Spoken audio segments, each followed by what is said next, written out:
Hi, everyone. Today I'm joined by a longtime friend and marketer, Ron Sheetz. I've known Ron since 2008, and I've known him to be a smart marketer and a great resource for dentists. Ron became an entrepreneur at the early age of 13 when he sold tickets for his magic show to neighborhood parents and kids. By age 19, Ron was the top salesperson for an independent television production company in Cleveland, Ohio. Wow. He was single-handedly responsible for managing products for Fortune 100 and 500 companies. His work has been recognized as some of the best in marketing and have received several prestigious marketing awards. In 2006, Ron was the Senior Executive Vice President heading up the media and marketing operation for the 8th largest private residential market lender in the U.S. Good for you.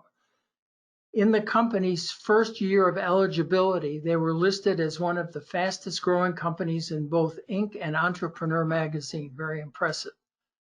His work with one of the largest private erectile dysfunction clinics took the company from $12 million to $37 million a year in revenue in just 18 months.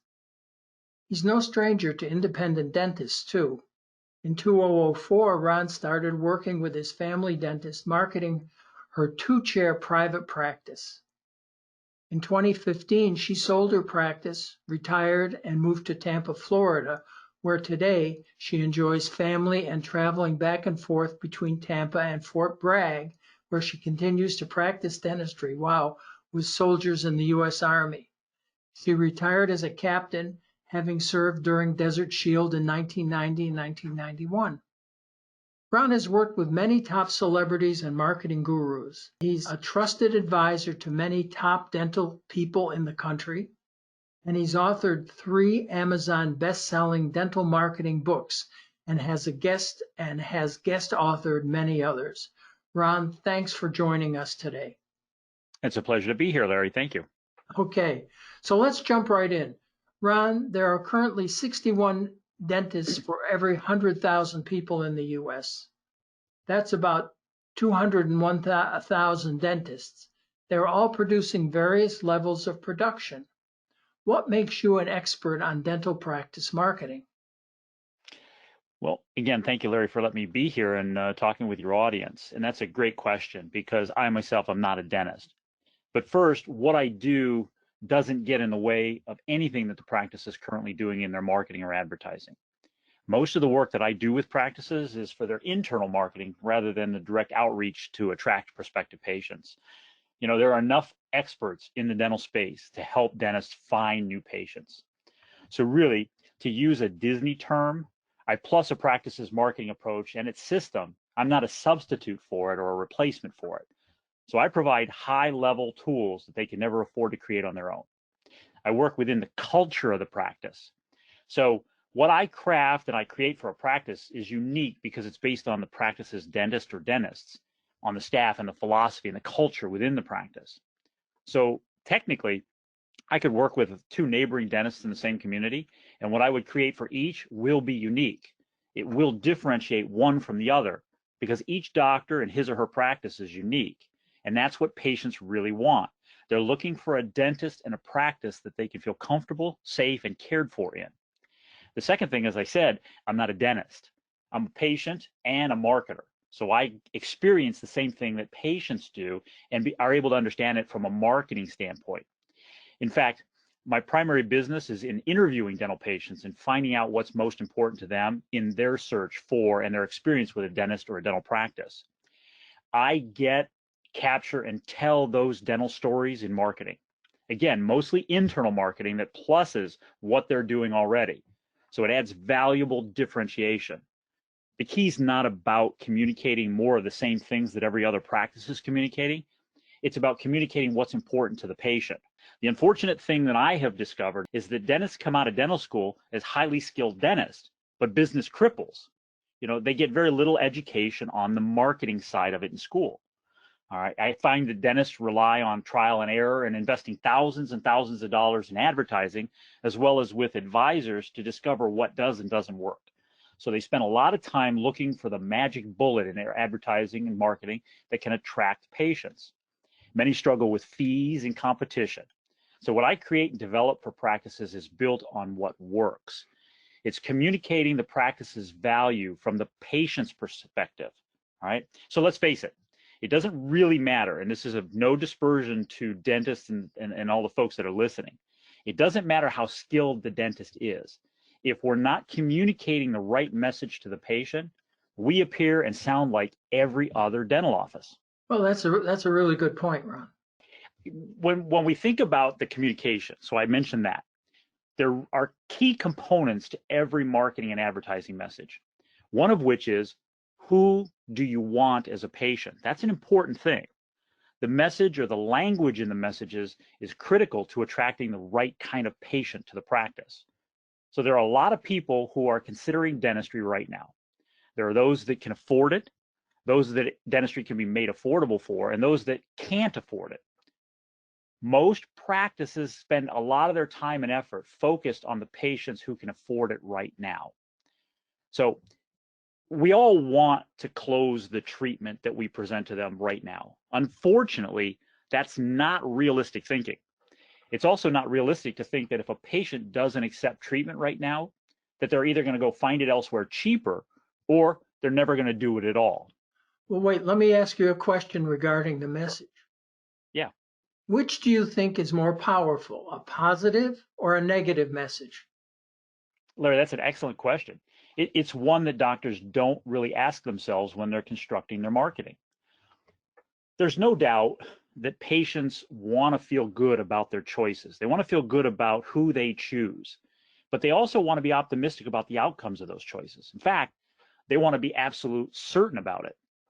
But there's overwhelming evidence that the negative emotions like fear, fear of loss, guilt, and failure motivate someone's actions more than painting pictures of the city on a hill where the sun always shines. I mean, this is verified repeatedly, year after year, product after product. So let me give you an example. You mentioned in the open regarding my large medical client, the erectile dysfunction company. They are in, the business of fixing men's erectile dysfunctions. Okay, and in our advertising, and I'm going to use them as an example because we spend a tremendous amount of money on a monthly basis in print, radio, and television. And we've run definitive split testing in all the advertising. So because they're in the business of fixing men's sex problems, we've run 2 consecutive messages and tested those.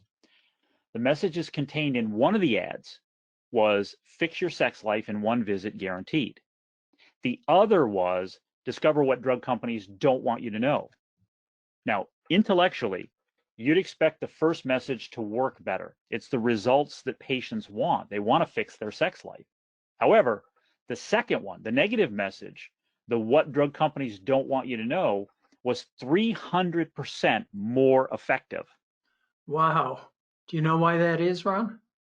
Well, sure. And just from following the data and talking to the people, we know that many men are looking to fix their problem, and they've tried any number of other methods to do this. So it's like weight loss.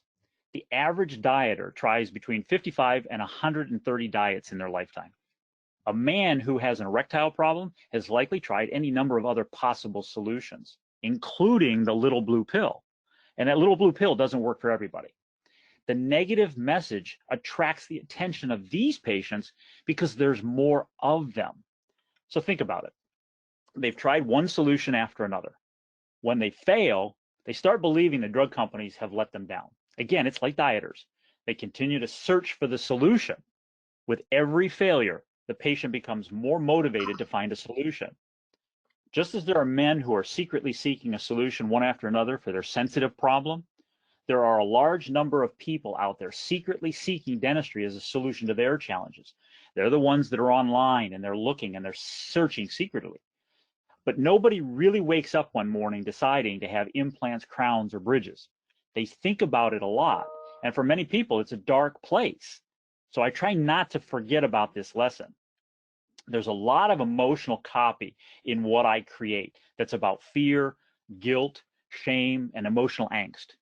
There is a very deliberate effort to create a happy versus frustrated patient situation. in which by their behavior, we're going to know them. Most of it isn't heavy-handed or harsh, but it's there. Ron, I've worked with you a lot, and I know your stuff to be excellent. I understand you've created a new program for dentists. Would you mind telling us about it? Oh, absolutely. I'm not going to go into a lot of this deeply because you covered it a bit on the front end with the introduction. I first became exposed to the challenges that independent dentists face by working with my own family dentist. It's what originally introduced me to you and Big Case Marketing so many years ago. She was following Big Case Marketing, and then one time heard me on a teleconference with you guys, and that's what started the conversation with her.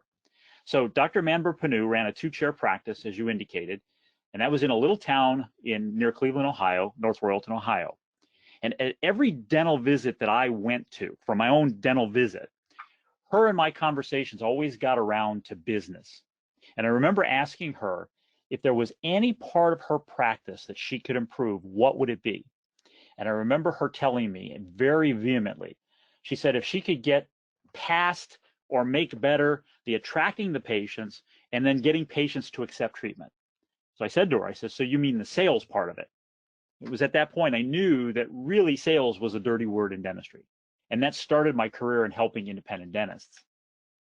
So one of the things that I analyzed from her practice was the process that the patient that I went through from the moment I scheduled an appointment through to treatment in the presentation and thereafter, because she did some cosmetic dentistry for me. So I really started to look at it as a patient's perspective with a marketer's eye.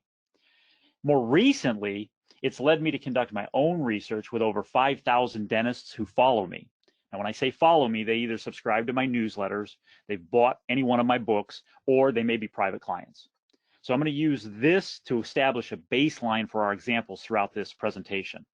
It also happens to correspond with a current practice that I'm working with and their numbers, and I'm going to share those. So we'll have evidence from an unbiased survey backed with a real practice's numbers. So of the 5,744 practices that I surveyed, I asked question number 1, how many new patients schedule an appointment per month in the practice? Now you can see from the graphic here that the average across all the practices polled was 26 new patients per month. That was the average. Now I know that we have some docs and some practices on the webinar with me now who are either higher or maybe lower. All right, you can see from the chart there as to what the range was. But we're going to use the number 26 because that was the average of all of those docs that were polled. Of the new patients that they scheduled to the appointment, how many got presented a comprehensive treatment? And in most of their cases, they told me there was about 100%. I have a dental practice that I'm working with right now that they're saying that they present to about 83%. But again, the average across ended up being really close to 100%.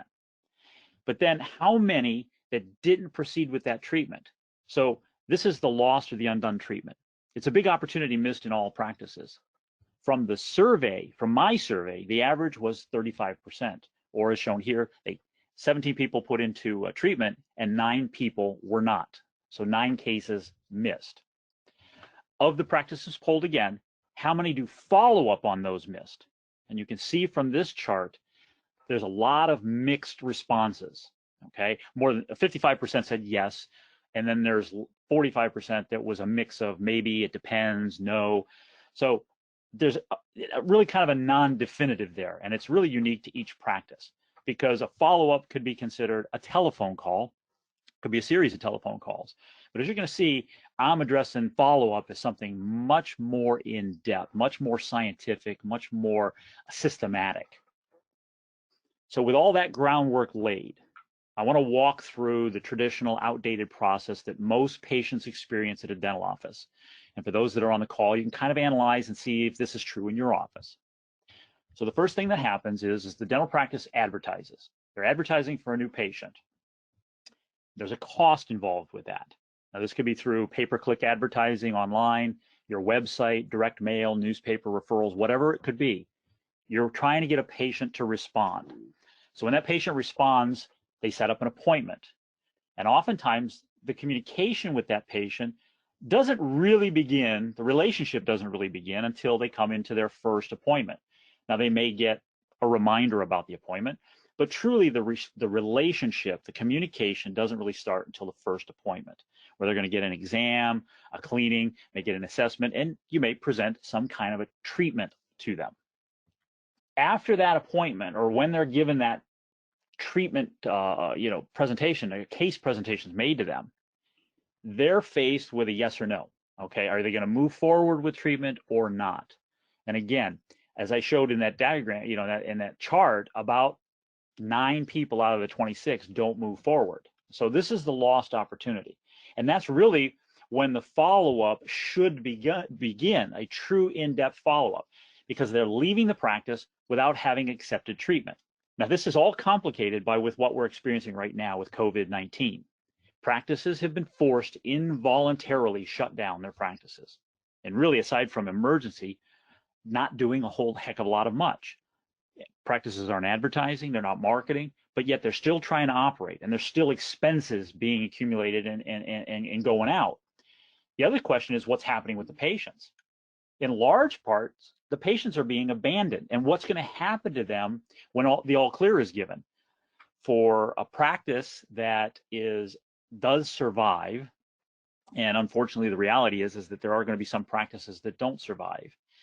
But when the practice opens up again, there's going to be a pent-up need of those patients. So there's going to be this abundance of recare work. Now, granted, the practice is around to do it, but it may not be the high-value, high-profitable, cases that the practice really needs to be able to survive on.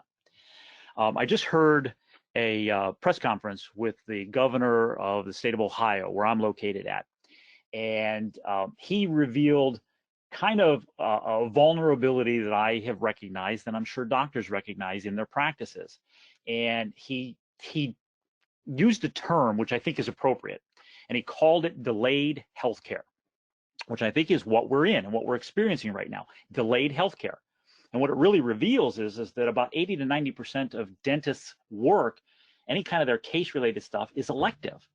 And that's where we're struggling with and need to really focus on, because we need to get more people saying yes to treatment. And lastly, when the all clear is given and practices are able to open up again and start serving patients, I'm betting on the fact that there's not a lot of practices that are going to have upfront money for marketing and advertising, but they're going to need money to operate. So we are, in that sense, in unprecedented times. Now let me kind of give you some real numbers from the practice that I'm working with that I think this relates to and will relate with a lot of our listeners. So I'm going to use the numbers from a real practice that I'm working with. Now I'm going to call that practice Traditionalville Family Dentistry, founded by Dr. John Smith. That's neither the real name of the practice or the doctor, though the numbers I'm going to share are real. So Dr. Smith's practice generates about 30 new patients per month. He presents 100% of treatment to new patients. They're given a yes or no situation. They either decide to go ahead with a treatment or they decide not to go ahead with treatment. Now, based on Dr. Smith's data, and this is his data based on what he tracks in his management software, his practice has about a 20% acceptance rate. The thing that improves that low conversion number is his per case value. So he's operating at about a $3,000 per case average. So if he closes 20% or 5 cases, he's generating about $15,000 in new production each month. However, that leaves 80% not accepting treatment. Now, to his credit, he's doing a follow-up system. He's got a follow-up system in his practice. And here's his follow-up system. It consists of 3 telephone calls. The first call happens 48 hours after the presentation's been given. The second call is 2 weeks out. The third call is 4 weeks out, and then nothing after that. Now, to his admission, the extent of the call, meaning the content of the call that they're making from the office to this patient, and what they're really asking is, hey, you had a treatment plan presented to you. Are you ready to proceed with that treatment? That's what they're really asking. What's really happening in that is we're asking a patient to make a new decision based on the same information that they already have. Now, the reality is that people don't readily change their minds. They do, however, make a new decision based on new information. So calling and asking a patient if they're ready to proceed is merely just asking them to make a new decision based on old information. My program is all about presenting new information, a new way of looking at things, hence giving the patient the opportunity for a new perspective, a new way of thinking about this treatment. It's creating a situation where they can make a new decision based on better positioning from you, a better argument. And as uncomfortable as it often is for many service providers to swallow, it's a better, more emotionally charged pitch, or if it's easier to digest, a better way of making your case. Now, let's get into the nuts and bolts. Let's look at the more advanced, sophisticated patient follow-up experience, one that uses the right communication with the right emotional and psychological triggers with patients at each step of their experience with the practice based on the relationship that's been developed. So as I walk through the smart patient follow-up system, you're going to see many of the same steps, but this time with key communication interjected at just the right points. So again, practice generates a lead. A patient contacts the practice, they schedule an appointment. Once they've scheduled an appointment, the communication begins. The patient receives what we'll call a choosing the right dentist package, which consists of a video and a patient guide, a very extensive patient guide. And they're getting this in advance of the appointment. It answers all their major questions. So we know that patients largely have fears about dentistry. They have all kinds of anxieties about it. Many people have had bad experiences with dentists. And unfortunately, they're coming to you as a new patient carrying all that baggage. They've got fears, they've got concerns, they've got anxieties, they've got questions. So we want to start the relationship, start the communication, start building rapport and trust with them before they get to the practice. Because the time to start that in the practice is not the correct time to start it, because we know at some point in time we're going to present a treatment plan to them and ask them for money. And this all happens at the start of the relationship. It's not a good way to start it. Once they come in for the exam, the cleaning, the treatment, and if they decide whatever reason not to go ahead with it, they leave the practice having not started the treatment plan. And that's where the next process in the follow-up starts. So once they've left, it kicks in then the smart follow-up sequence. And that consists of a video. And again, in the video are key psychological and emotional points about why it's important that they move forward with the treatment now rather than later. Also part of this follow-up process, they're going to receive a letter from the doctor, either digitally or mailed. There's also an automated email sequence that goes out to them. There's an automated postcard sequence, and the postcards can be sent digitally or physically. The key thing is to understand that there's an abundance of follow-up information that's coming to them. And it's not information that's asking them to make a new decision based on old information. It's about, again, providing them new information. It's really not different information that they've gotten, but it's just being presented in a new way, in a new light. All right. And it's started out, it's abundant early after the treatment has been presented, and then it gradually declines, it lessens over time. And the follow-up system actually stretches out to just about a 12-month period. So again, we're taking a position as an advisor with them rather than a salesperson. This is all engineered to get the patient to say yes to your treatment plan, or at the very least, to get them back into the office and having a conversation with you. Dentists tell me all the time that if they can get in front of the patient, they can get the treatment. So to use a baseball reference, this process gives you more swings at bat with the patient. The objective is to get a yes from them. Once they've said yes and they move forward with treatment and they complete treatment, they drop into the automated referral stimulus program. And the referral stimulus program includes a video. The video goes out and it works to nurture powerful and very useful referrals from them. Now, this is not like most referral programs that dentists may be familiar with. And I find that a lot of referral programs in the dental world are what I would consider passive. And again, I mentioned it earlier. I've interviewed hundreds and hundreds of dental patients about their experiences with their dentist. And one of the questions that I regularly ask is, do you refer your doctor to friends, family, coworkers? And their answers are invariably yes. I then ask them, of the people you've referred, do you know if they've become a patient? To which most of the time their answer is, I don't know. Now, this is a problem because we need to know if they're becoming a patient in the practice. So my referral program is really based on what we call lead generation.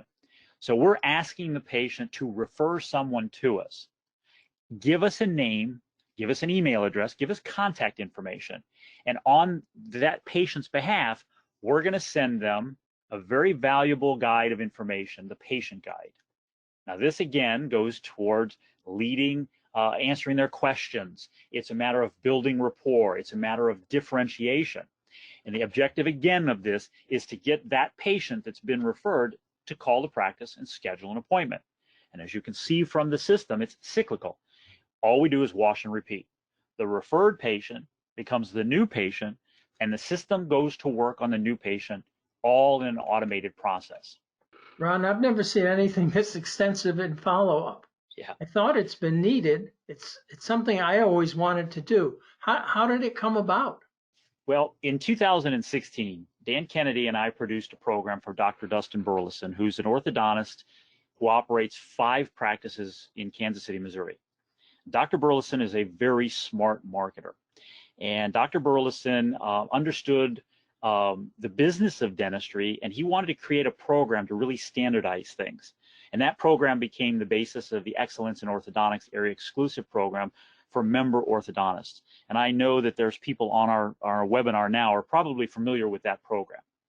But at the core of that, Dr. Burleson recognized that there was a randomness to what was being said and preparing the patients before that actual buying decision, before they were faced with having to make a decision to invest money or not. So there's a very simple human element to this that is in every practice. And the mood of the doctor, the mood of the treatment coordinator that particular day has an effect on it. Are they reassuring, or at that particular time are they hurried and abrupt? There's a best presentation that must be delivered every time. That's big.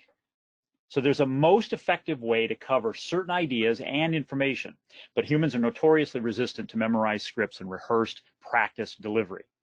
So we analyzed the presentations, and we found that there were wildly different kinds of presentations being given several times over different days.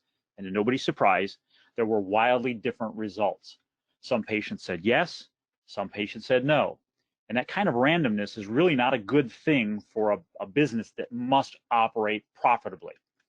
So there's a handful of key ideas that we found that must be presented in the right order at the right time and the best way possible before ever getting the patient to diagnosis, prescribing treatment, and then the fees, as well as then following up with the patients who don't move forward with treatment. This is more about emotional and psychological persuasion than it is about dentistry. When a patient initiates contact with a practice, they schedule an appointment, they receive a treatment presentation, their decision about all this is more about what's going on in their head than it is really about the mechanics of dentistry. Patients rarely dispute a dentist on what he or she is prescribing as treatment. Instead, they battle internally with how they're going to pay for it. Is it going to hurt? How long will it take? Will they be inconvenienced? Will they be away from work and family too much? So this is all the nonsense that's going on in their head. So from what we created for the orthos, I've adapted the 3 key components that are incredibly important for general dentists. This starts before the patient arrives in the practice, as I described, and then it goes through with everything else that we need to do in order to get them to accept treatment. So to set the stage here and understand really the importance of doing targeted systematic follow-up, I want to talk about the habits of follow-up in generality. So not to single out anybody, I want to just use some research that was done by a Harvard Business Review study. Okay. Now I don't doubt that every practice is doing some form of follow-up. All right. But oftentimes a telephone call or something that's just casual contact. So in a Harvard Business Review study that released in March of 2011, this study is based on direct selling situations. So I want to put that caveat out there. And by definition, direct selling is when a prospect is presented a buying opportunity and they are either saying yes or no. So a case presentation fits this category. A treatment is presented and the patient decides, do I want to proceed or not? Now, insurance and several other things complicate it, though for demonstration purposes here, let's just say the patient either decides to go ahead with treatment or not. So here's what was included in the study.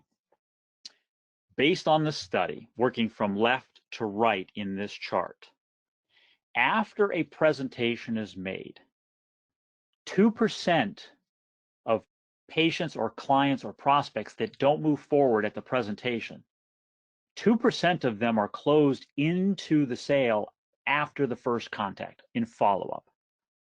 3% are moved into the sale after a second contact. 5% of the sales are made to the follow-up on the third contact. The fourth step generates 10% more in sales jump up just from a fourth contact. And here's the real eye opener. You can see it, how it jumps up there. 80% of those that say no turn around and say yes to the offer, to the presentation during the 5th through the 12th contact. Now let's contrast that. 48% of businesses don't do any kind of follow-up on a presentation whatsoever. Only 25% of them will make a second contact after the presentation, 2% a third contact, and 10% will do, lumped in, will do 3 or more steps. So the conclusion out of this is that not a lot of follow-up is being done. And frankly, your odds increase in converting a sale 90% just by doing 6 or more follow-ups. There's 2 important mechanisms at work here, and this is really important to understand. It's not just a matter of follow-up in and of itself. What's really at work here is what's called the mere exposure effect. The mere exposure effect is a documented psychological phenomenon where people will develop a preference for things merely because of their exposure to and their continued familiarity with it. Gustav Fechner conducted the earliest known research on this in 1876. Robert Zajonc proved the principle more recently in a controlled laboratory study. It was discovered that repeated exposure of a person to a stimulus, in this case a message or an idea, is enough condition for the enhancement of his or her attitude toward what they are exposed to. Now, the timing and the frequency of the exposure is in direct proportion to increasing a person's perception and strengthening the effect of the message and that it has on the recipient itself.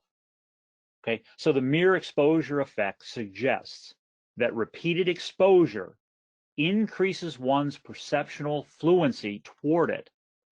This validates the value of implementing a sequential, content-rich follow-up system to patients. Now, content that is intended to lead them towards saying yes through the use of education and information. Again, new information upon which to make a new decision.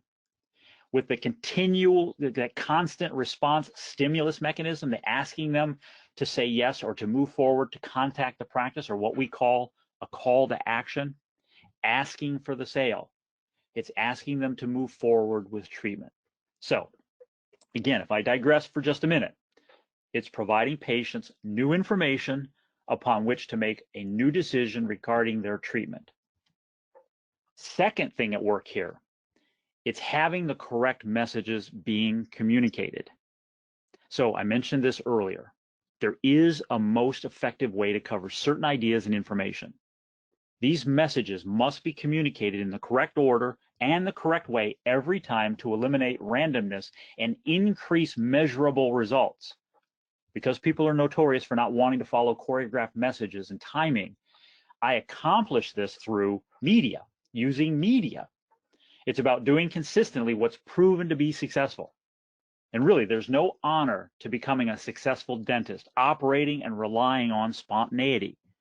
Successful dental procedures are founded in systems and planning.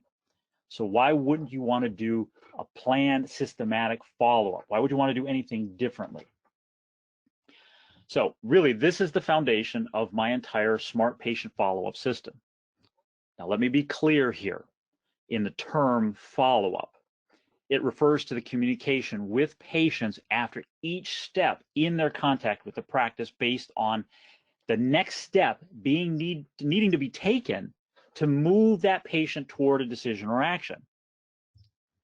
And bear with me, I'm almost done here. I know this is a long-winded answer on a very simple question, Larry, but here's why the system works. It's not a replacement of anything the practice is doing, but it's an enhancement to it. It's more touches, more engagement with that patient. It builds rapport and it strengthens relationship. People buy from people they know, like, and trust. And trust is gained by becoming familiar. Secondly, it removes the need to sell or feel like treatment is being sold. It automates communication of the key information at the appropriate points in the relationship. So if you think about personal relationships, someone's not likely to get somebody to accept a marriage proposal before or on the first date. It's kind of an odd comparison, but really that's what's happening here. We're asking them to buy on the first date. And this leverages that mere exposure effect or the familiarity effect that I described. It all makes sense, Ron. But for clarification, would you mind walking me through the tangibles included in your system? Sure. It really is a collection of short, subject-specific videos about choosing the best dentist, as well as powerful referral tools. Now, these are professionally scripted and produced, simple message videos that can be used online, at the practice's website, pushed to patients through the mail or FedEx. They can be played in the reception room, and they can be distributed on DVD.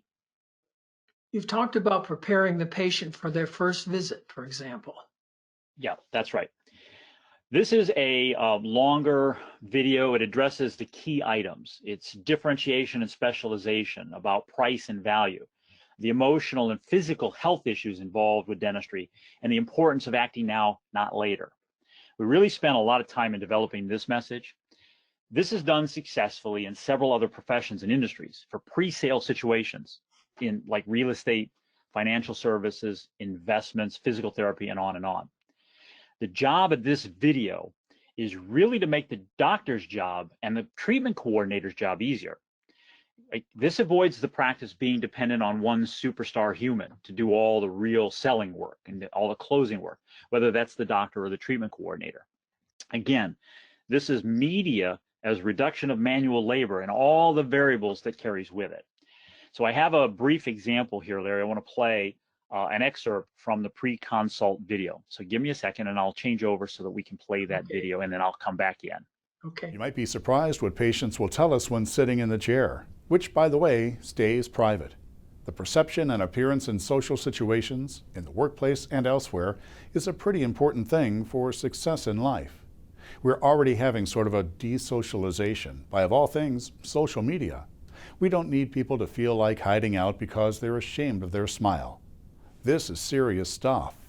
Shaming and bullying, not only with kids but adults as well, has real consequences. This is about life, not just about crooked or straight teeth, a bad or good smile. There are a lot of reasons people worry about seeing a dentist. They may insist a faulty smile is no big deal, when it really is. One is fear that treatment will be painful. You may remember a personal experience with a well-intentioned dentist that went horribly wrong. Things in dentistry have changed a lot. Not only are there methods and techniques available to minimize and eliminate the discomfort, there are safe and comfortable digital x-rays, invisible orthodontics, and other breakthroughs in dentistry. Of course, that pain-free thing and access to the best technology depends on choosing the right dentist. Another reason people are nervous about a dental examination and assessment is that they think the treatment and procedures will cost too much, so why bother with an exam? But insurance coverage and a variety of financing options can make needed care absolutely affordable for any patient. with payments tailored to the household budget as needed. There's nothing to be embarrassed about. Running a household and raising a family is an expensive proposition. Providing first-class dental care to you and your family is important. Surely something you want, particularly if you didn't get it. But it does have to be paid for, and concerns are understandable. Nothing you discuss with the dentist or a treatment coordinator ever leaves the office. Most of us have families, and budget issues too. We're not Martians after all. We're people just like you. Another worry is that it's going to require too much time off work, away from work or business, or that your child or children will miss too much school or activities. We go out of our way to extend hours and to schedule around your schedule for a minimum of absences, if any. Modern technology and great products and procedures reduce the term of care and the number of appointments. Finally, there are people who have had a bad experience or two with dentists or doctors. You may have been talked to discourteously, hurried, kept waiting way beyond appointment times, and otherwise, frankly, abused. Or you may have experienced pain. Even a hurried or indifferent hygienist can cause pain, let alone the dentist. Dr. Scapolato knows what it's like to be in the chair. Remember, he's a dental patient too. Today, with a great dentist, there really is no reason for you not to have a straight, clean, easy to care for, healthy smile, and the confidence that comes with it. And no reason not to do it now, rather than indecisively postpone it. And that was the one for a pre-consult video. That's correct. But That's what correct. about the patient who's presented treatment but doesn't accept on the initial visit? Do you have one for that too? I do. As I've indicated, this is one of the most overlooked areas for lost patients in any practice. It's what I call that appointment no sale patient. Now, that's to say that it's a patient who's responded to the advertising, they've scheduled and showed up for an appointment, they've received an exam, they've gotten assessment, and they've been prescribed a treatment plan, but they don't proceed with the procedure. So this is a huge source of lost patients, lost business, and lost money. Virtually no practice addresses this fully, and it's a huge area of opportunity in every practice. And it's one of those things that they'll go about doing it randomly because it's added work oftentimes for their staff. It's worth noting, before I show you the appointment no sale video, an excerpt here. In the program, there's two versions of this follow-up video. One version speaks to the new patient who's recently received a treatment presentation. The second version, it speaks to the patient who's received a treatment plan some time ago. So it's lost treatment that's languishing in the database of undone treatment in practice. What I found in the research is that the average dental practice has between $500,000 and $1 million in undone treatment, from which a percentage of that can easily and reliably be reactivated. So there's two components to this follow-up of this appointment no sale. So let me show you an excerpt from that. Sent to her email address shown here. If I may, there are usually just several reasons that people do not go ahead with their treatment. I'd like to talk with you briefly about some of them for the next few minutes. American humorist Mark Twain advised, "The secret of getting ahead is getting started." Sometimes getting started is hard. A lot of patients tell us that the hardest part of their entire experience and journey to a new, healthier, spectacular smile was making the decision to start. They're often surprised by this after the fact because they held any number of imagined fears or anxieties about what was going to take place, or they questioned the appropriateness of spending the sum of money required. I promise you, the benefits of a beautiful smile and the confidence and the acceptance by others that comes with it are much greater than you can imagine. These benefits last a lifetime and pay dividends every day. Your positive decision about this can easily be one of the best decisions you'll make for yourself, and one you'll be thankful you did. We understand the financial considerations. Keep in mind two very important points, though. You're really making an investment in you and your future. And don't confuse price with value. What is the real value of your self-esteem and confidence? You're probably paying more for smartphones, TV, and internet each and every year than it would cost to put in motion the treatment plan that was recommended to you. If you have 4 family members' smartphones on a typical T-Mobile, Verizon, or AT&T plan, you're probably paying $180 or more per month. If you have cable TV, DirecTV, Pay-per-view, Netflix, and Amazon Prime, you're topping another $180 a month easily. Truth is, we all have a number of these $180 a month expenses, and none are helpful to your health, well-being, esteem, or career. We pay some of them habitually and thoughtlessly. On the other hand, the dental treatment you were presented can be made affordable. The office has several different plans for financing the treatment. Additionally, most treatment plans are staged, which means they happen in steps or stages, depending on your situation. This too makes the treatment affordable. Unlike the monthly cell phone and membership costs, the investment for your dental treatment stops. Those others are endless. And while the monthly investment for treatment ends, the benefits purchased with it are profound and last a lifetime. If you shop around, you may find other dentists offering what seems like the same treatment options, even named the same, or using the same resources. Still, all treatment is not the same. Not all dental practices approach creating the ideal smile in the same way. As a somewhat limited but still useful analogy, consider bringing someone in to paint the interior of your home. I might say, paint is paint. To a great degree, that's true. And you might find several different painting contractors all using the very same paint, yet creating different results and requiring different prices for the same project. In choosing one over the others, you'll likely consider any number of factors, including their reputation and what their clients have to say about them. Before and after pictures of their work, their experience, their guarantees, and your assessment of their sincere interest in what they do. Are they really interested in creating the most beautiful, most perfect look for your home? Or just about getting paint on walls as quickly as possible? You'll probably be even rightfully suspicious of anyone offering too cheap of a price. You'll know they'll be under pressure to take shortcuts and compromise along the way. You will judge their attitude and their conversations with you. You won't say to yourself, well, paint is paint. They're all using the same paint, and they're all doing the same thing, putting paint on walls. So, what's the difference? Well, you know there is a difference. Here, we're talking about something considerably more important and more technically complex than paint on walls. Dr. Scapolato does not think of himself as a technician, like a mechanic, or like a painter. He is about transforming lives, your life, not just treating teeth for a winning smile and lifelong optimal health, but for supporting a winning personality and confident attitude. This is a very special X factor you'll appreciate. It's only natural to be concerned that the dental examination, assessment, and treatment procedure will cost too much. Okay, Ron, you also mentioned something about referrals. Yeah, they're an important part. And when I get the numbers from practices, I see that some of their largest, the majority of their new patients are coming for referrals from referral sources. And this is really an important part for a practice.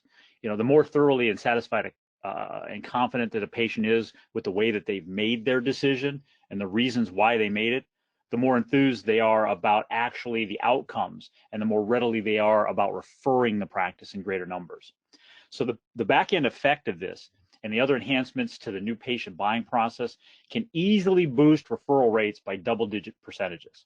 Again, it's worth noting, just like with the appointment no sale video, and that's not what we call it to the patient, but there are two versions of the referral video. One speaks to the patient from a newly completed treatment, so a new patient, and the second is speaking to existing patients who've been with the practice for a while, they've not referred or they haven't referred regularly.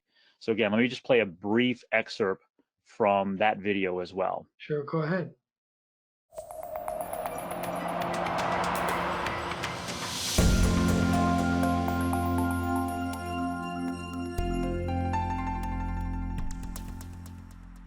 Hi, I'm Tim Friedman with a request for a favor for your dentist, maybe one they've been personally hesitant about asking for. I'll get right to the point. Although your treatment was successfully completed, you have not referred any patients, and we know you must know other people in need of a great dentist. We know the hurdle for referring friends, family, and coworkers can be high. I often hesitate myself to recommend a restaurant that I think is fantastic, for fear there'll be less than that when my friend goes there. And then I'll never hear the end of it. And choosing a dentist is obviously a much more complicated thing to do than to pick a restaurant for a Friday night. This is complicated, and the consequences of a bad decision can be so significant. It is for that reason we hope you will tell your friends about your dentist and practice. We've all seen celebrities who wound up with less than terrific plastic surgery. You can name some. And you wonder, how could someone with all the money in the world to spend, living in the beauty capital of Hollywood, make a poor choice and get such a bad outcome? But it just isn't easy to be sure. Many surgeons, like many dentists, can seem the same. You only really know after the fact. And that is where you are now. You know. So you can do a friend, family member, or coworker a big favor and do a nice thing for your dentist too. But how? During our new patient drive, we've made it pretty easy. We have some very useful free information we'd like to send with your compliments to anybody you recommend.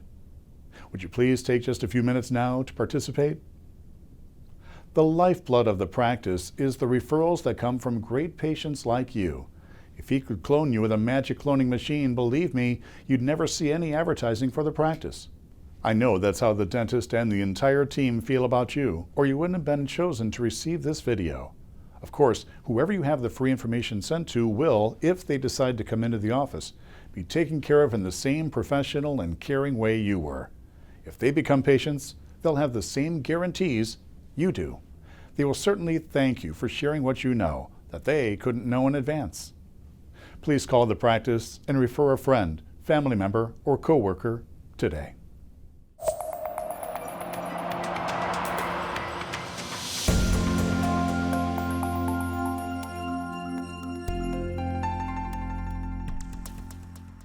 Okay, Ron, but aren't there other digital and print materials too? Yes, as part of the program, after the video and the follow-up, there's a letter that goes to the patient from the doctor. Now, it's written for the doctor in his or her voice, and it represents a personal message to the patient from the doctor. I've never heard of anything like this being done, but it really creates a personal connection with patients. In addition to that, there's a series of emails sent to the patients over, like I said, about a 12-month period. And there's also several postcards that the practice can use that can be mailed out, or they can be sent digitally. So any of the materials can be used in digital or in physical form. Well, I'm curious, why not send the materials exclusively by digital means? Really, with today's society practically living online, that's a big reason that I recommend using what some will perceive as old media. So the issue here is not about what media to use. Rather, it's the equity that we gain from it. For it to be effective, patients must consume the information. Putting everything online or at a website requires the patient to fetch it. If that's the only thing we do, somebody's got to go somewhere to watch it, read it, and consume it. And let's face it, people live their lives and their time is very, very complicated, and it's occupied. And everything online is being consolidated. To truly be persuasive with a patient, you cannot present a case effectively in a 140-word tweet, nor can you be sure that somebody's going to go and watch or read the damn thing. However, when a DVD, a letter from the doctor, or postcards show up at their home via the U.S. Postal Service or FedEx, it carries importance. So I want you to think about something. How do you feel when a package arrives at your house? There's curiosity around it. FedEx created that, and Amazon has enhanced it. The other thing is that the physical media occupies valuable real estate in their home. Now, you and I get hundreds of texts and emails every day. How many of those can you conceivably give the proper attention to? The DVD or the mail, it occupies space sitting on their counter. It's a consistent reminder that they have a desire to want to create a new, more confident self. That same video linked only in an email will be lost in virtual purgatory 10 minutes after it's received. And nobody's going to go looking for it later, the next day or even a week later. They're going to forget about it. It's going to be lost and forgotten. You'll have potentially wasted time, effort, and money on a highly effective, highly persuasive tool. And the third reason I do it, or I recommend it be done this way, is because no other doctor's doing it. Really, why are people sending emails only? They're doing it to save money.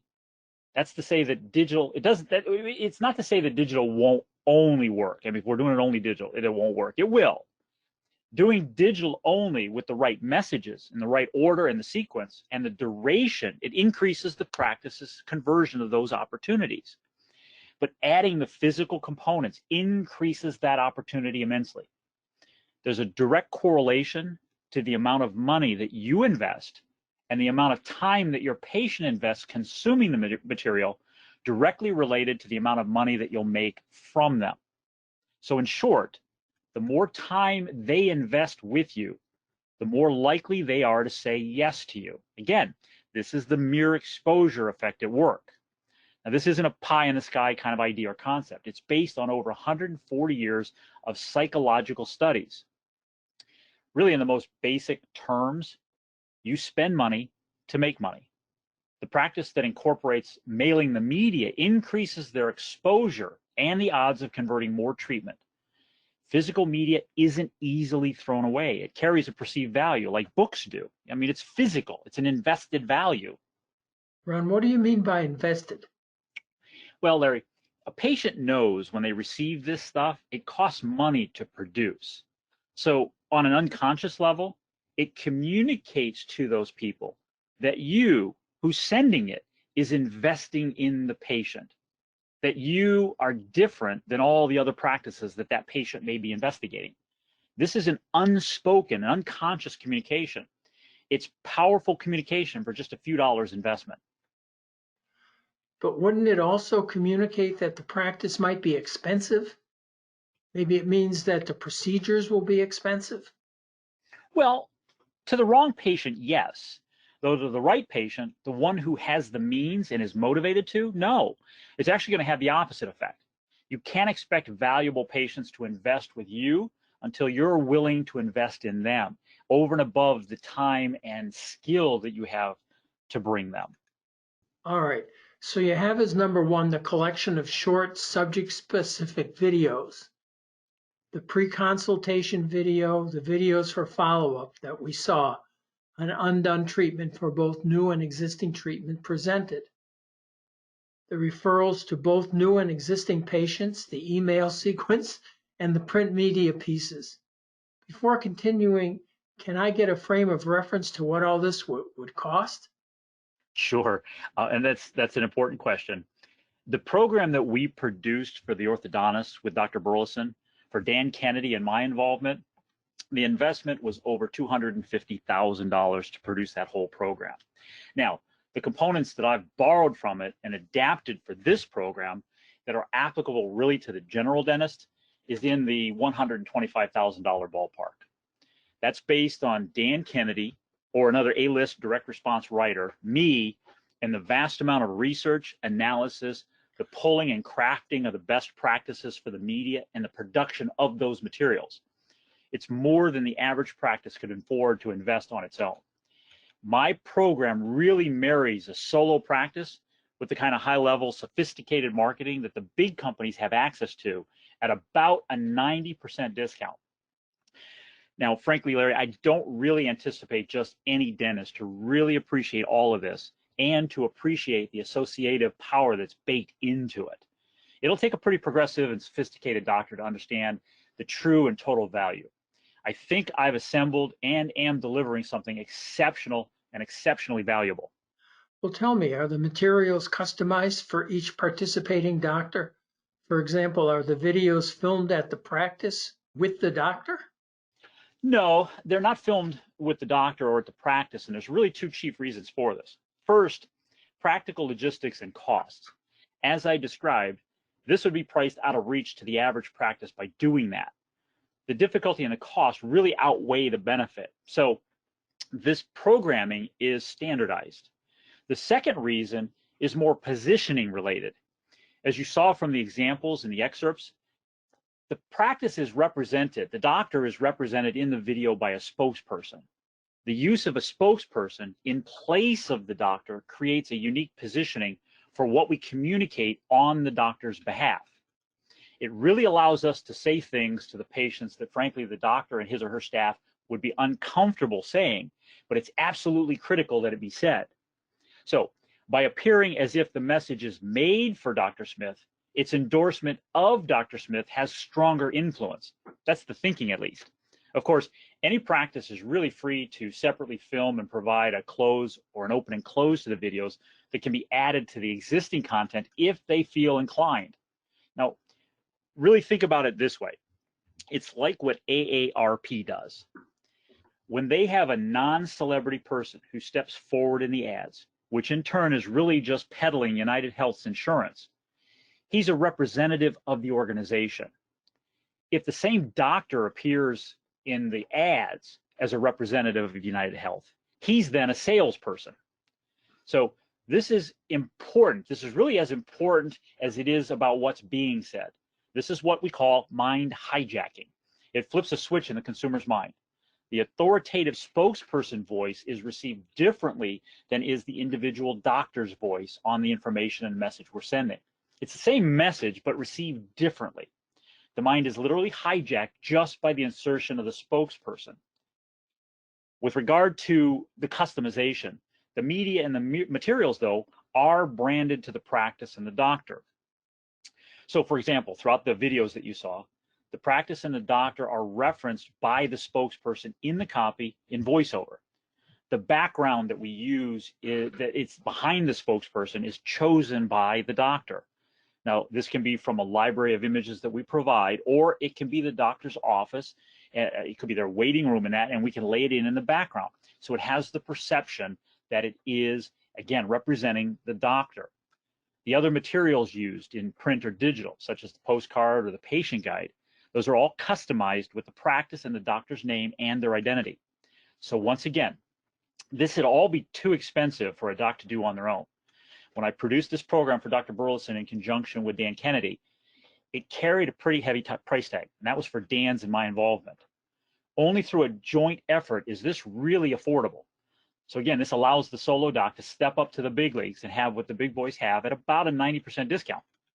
Is this a done-for-you program, or do you hand the materials to the practice to implement, Ron? It's a done for or a done with program, okay? So that's to say that we customize all the media in the materials. The doctor can have my team set up the system and implement the program, or we can hand the materials to the doctor's team. Now, naturally, most docs have us do it for them. I mean, the doctor and the staff's skill and time is really dedicated to doing the dentistry, not the selling of it. Frankly, most doctors and staff don't really like the icky parts of dentistry that are associated with talking about money. With media, I'm removing the labor involved required to appropriately prepare a patient for the experience and the presentation, as well as eliminating the arduous labor and skill that's required after the presentation to convert that patient to a case. Okay, I understand all that. But in simplest terms, how does the program generate production and make the doctor some money? That's really the crux of what we're getting to. So it really increases the value of the patient before coming to the first appointment, to that consultation. If you think of it like Disney, if anybody's ever vacationed at Disney World in Florida or Disneyland in California, if you've booked a vacation and you're staying at a Disney resort and you've bought tickets to Disney, you know that you start receiving information and you start receiving content via email, via online video, via the mail, via FedEx packages and so forth. You start receiving this stuff from Disney before you ever get to the park, before you get to the vacation. And Disney has shown, their empirical data reports that by doing this, guests will spend 40% more than they ever budgeted to spend in going to the park. So it's important that we prepare them for all that they're going to experience. The other thing is the conversion of that treatment after a presentation is done. Thirdly, it's the conversion of all the old treatment. When I say old treatment, it's old treatment that's been presented and you have it in your database. Now, this could be a month, 2 months, 6 months, 12 months out. It's also from the referral stimulation by using lead capture, a more direct response oriented approach to referrals, capturing a lead, capturing a prospective patient, and then taking it upon ourselves to send them this valuable information on behalf of the patient referring them. This is very important to capture that information. We're building lists. We're building the permission to follow up and market to these people who we would normally wait for them to find us through traditional paths. This is us going out, reaching out, grabbing them, and trying to bring them into the practice. Well, I think that leads us to the discussion of investment. How much does the program cost, Ron? First, understand this is a licensing arrangement for use of the program and the materials. The investment includes customizing all the program materials with the practice's name, doctor name, brand, and identity. All that is included in the first year's licensing. Now, you can see here, I think the doctors are pleasantly surprised. It doesn't cost as much as they might think. I know because when I consult with doctors privately, I tell them the investment and they tell me they're surprised by it. So it also might interest people to know that I kind of view this as a long-term play. It's an area dentists have long needed help with and support with. And my heart's really been with dentists starting way back with my family dentist. So the first year's investment is $12,500. I think it's pretty easy to spend $10,000 or $20,000 on a website or a direct mail print advertising piece. According to the Department of Health and Human Services, a past president spent $834 million on the Obamacare website. More recently, the former governor of Florida spent $77 million updating the Florida's unemployment website. If you add up everything included in this, attach even the modest creative and production fees to each of them, you're easily going to find yourself above $50,000 or more. More importantly, that would be without Dan Kennedy having written it and without me having produced it, and all the advanced research, analysis, and testing that's gone into it. The other way to look at this, though, is the classic ROI question. How many cases must you get? When you consider this program is operating on many fronts, the proper preparation of the new patient entering the practice, it's rendering them more susceptible to case presentation, then effectively and systematically working on converting lost treatment, both from the new patient treatment presented and the idle ones that are on the books, and then a more robust, assertive, direct response style referral program. Obviously, you don't need many cases to offset the investment. And further, I'll just add that by seeing what's done and how it's done and paying attention, you're getting a great education in marketing and in sales psychology. This is also a seat license, which means that it guarantees you right of first refusal on any subsequent programs that extend or replace it. And oftentimes people will ask, is there any additional cost other than the upfront investment? No and yes. If the doctor has a direct response style digital marketing software that's capable of delivering digital communications in a systematic, pre-scheduled, predetermined sequence, then no. But it's been my experience that most dental management softwares don't really have the capability needed to do this kind of marketing.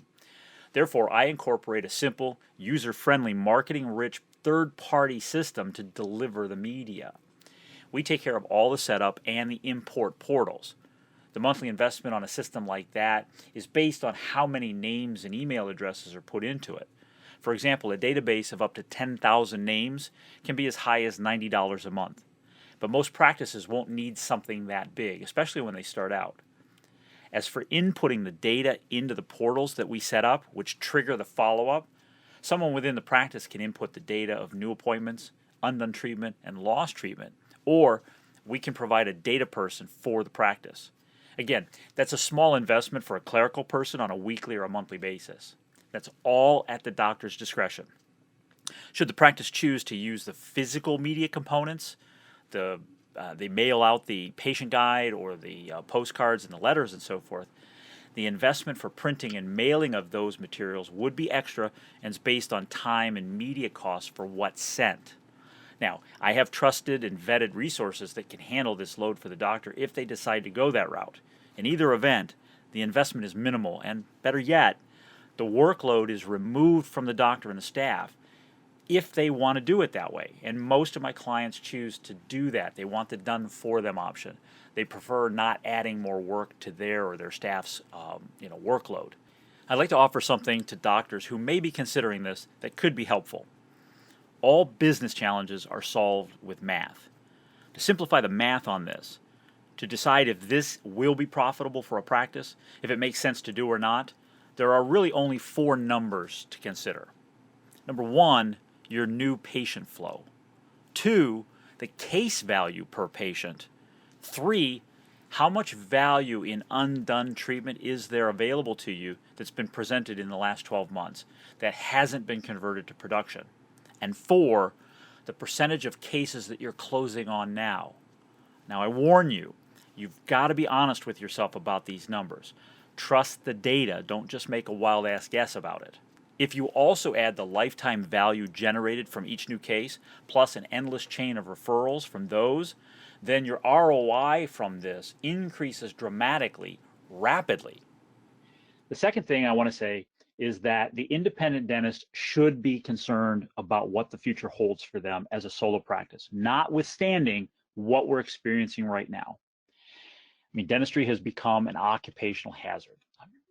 I know the doctors that I work, stress levels are going through the roof. In fact, they've been documented at about 83 to 86% of dentists are having more stress than other people in the health industry. The Center of Disease Control ranked healthcare workers among the 10 on the list of the top 30 occupations likely to commit suicide. And I'm sure it's even higher now considering our existing circumstances. A dentist's income continues to decline at a rate of about 11% annually. Collections have dropped 8% since 2008, and they continue to decline nationally. Overhead is getting out of hand. Currently, it's on average about 75%.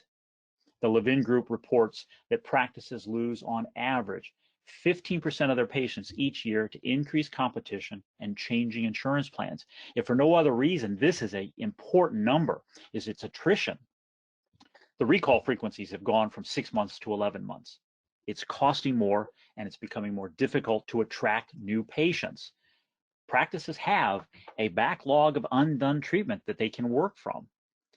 Also, and this is one that dentists have little control over. Dentistry has been what I call Amazoned. That's to say that non-dental entities are entering into the dental space. The DSOs, the teledentistry, Walmart just got into it about 6-8 months ago. And soon, if you don't think so, but Amazon is going to get into this field. And lastly, the average practice has, as I mentioned earlier, between $500,000 and $1 million in pending treatment. So with all that said, based on my experience, I find there are really 3 types of doctors at this point. The first type of doctor is the doctor who has the new patient flow. They've got the database of undone treatment that's been presented but not closed. It's in their database. They have a high enough case value to quickly offset this program, and they recognize the value in automating the process, and they want to be ready to go with this program once the practice opens and is operating again. They're ready to commit to the investment. So that's doctor number 1. Doctor number 2, they have the new patient flow. They've got the database of undone treatment. They've got the case values high enough, and they recognize the value of this program, but they're really not ready to commit the funds to it. What they want to do is they want to wait. They want to see what happens. So I've put together basically like a seat licensing agreement. Now, it's not an obligation for dentists to invest. Rather, it's their right of first refusal when the practice opens again and they're operating. And third type of doctor is one that may not have the new patient flow. They don't have the database of undone treatment, and they don't have a high enough per case value, or they just don't recognize the value of this program in their practice. Okay, so you ask the question, what do they do next? Really, got to decide which one are you. If they're the first, if they're doctor number 1, what I can do is I can send them the licensing agreement. All right, what you're doing is you're saying, I want to be ready. I'm ready to invest. I want to be ready to go when we open again, and we'll get the program going and getting it ready. The second doctor is you want to place in line.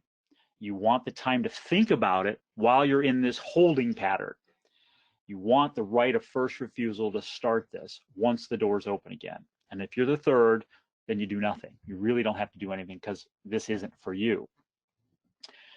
So for your listeners, Dr. Brooks, I've set up a dedicated web link for people to go to. Great. So if you're doctor number 1 if you see the value in this program and you're ready to commit, or you're doctor number 2, you see the value, but you're really not ready to commit the funds, but you want to be in line. You want to have the first right of refusal when the green light's given by the government that we can start operating again. Go to this web address. All right. There, you're going to set up a private phone call with me. You're going to find a date and a time that's convenient for your schedule and with mine, and we'll set up a private call. At the scheduled day and time that you choose from this web link, we're going to discuss which doctor you are, where you're at, and I'll get you I'm going to get the pertinent information from them, and I'm going to send them the appropriate agreement via FedEx. When they receive it, whether it's the actual licensing agreement or the seat licensing agreement, the place in line, sign it and send it back to me immediately.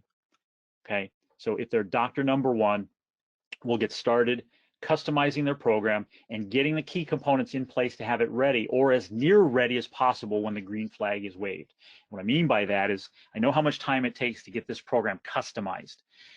We may get the green light May 1st. We may get it the end of May. We don't know, but we'll have it as close to ready as possible as soon as the doors open again for operation. If you're doctor number 2 and you want that right of first refusal on the program, then I'll send you that place in line, that seat licensing agreement. So when business resumes, you're going to be the first in line that I'll contact and say, is this something you want to proceed with? Now, I started rolling this program out to independent dentists just before the COVID-19 pandemic hit and everything got shut down. I have a number of dentists who have already said, yes, they want it. They had licensing agreements in hand, but understandably, they put the brakes to it, okay? So I expect that after this pandemic, I'm going to get very busy. So if you're doctor number 2, you do want to get front of the line status with me, and you'll get the first right of refusal on it, okay? And again, to borrow what you saw and heard in the video, Mark Twain said, and I love this statement because it's so true, it's a human nature. The secret of getting ahead is getting started. And just getting started sometimes is hard. A lot of dentists tell me that the hardest part is really just making the decision to get started. And they're surprised after the fact because they hold any number of fears or anxieties about it. So if after this webinar, you have any unasked or unanswered questions, I want you to take the doctor 2 position and schedule a call with me. On that call, we can discuss your situation privately, and we can determine if you're doctor number 1, doctor number 2, or doctor number 3. Until then, you have no obligation to get going with this program, okay? So really, it's a matter of decide whether or not this is for you, because being on the fence is really no place to be. The deciding factor should be your degree of seriousness about success as you define it. Now, I've shared a lot of data and a lot of information with you on this webinar. However, don't be fooled. Information alone gets you only so far. Taking notes will only get you so far. I'm sure that you've got a place in your office, your home, or your garage where all the notes from all the other seminars and webinars have piled up. All that while, you've had really great intentions of going back to those notes and doing something, but they collect dust and they get piled under with more notes from the next webinar or seminar. So you can only get so far by study alone, only so far in isolation. The number 1 way to make big leaps up and forward is through committed action. So if you are truly serious about making a big leap, then this is for you. Go to that web address, schedule a private call with me. If you have any unasked or unanswered questions, we're going to discuss them on that call. So you certainly can't doubt or question the value being presented here. You can only question yourself and your ability to take action. There's only one thing for sure. Your business won't grow in isolation or by doing the same things you've done before. This is a gut decision. Does this sound right for you? If yes, schedule a call with me now, and I'll get very busy after the country opens again. So I'm urging you, if you want to have a conversation, if you want to play with the big boys, and you want to differentiate yourself from the other practices in the area and have them wonder how you're doing so well, so early, so quickly, then schedule a call, because you have an advantage here of early exposure to this and basically the inside track to knowledge, thanks to Dr. Brooks. So if this is for you, let's get started, or at the very least, let's have a conversation. Excellent, Ron. Very clear, thorough presentation. Thank you, everybody. Thank It's everybody. late on the East Coast where Dr. Brooks and I are at. It's still Right. a little early on the West Coast, but thank you again. I appreciate it, Dr. Brooks. Okay. Thank you very much, Ron. It's been a pleasure. Good night. Good night. Thanks to everyone. Bye-bye.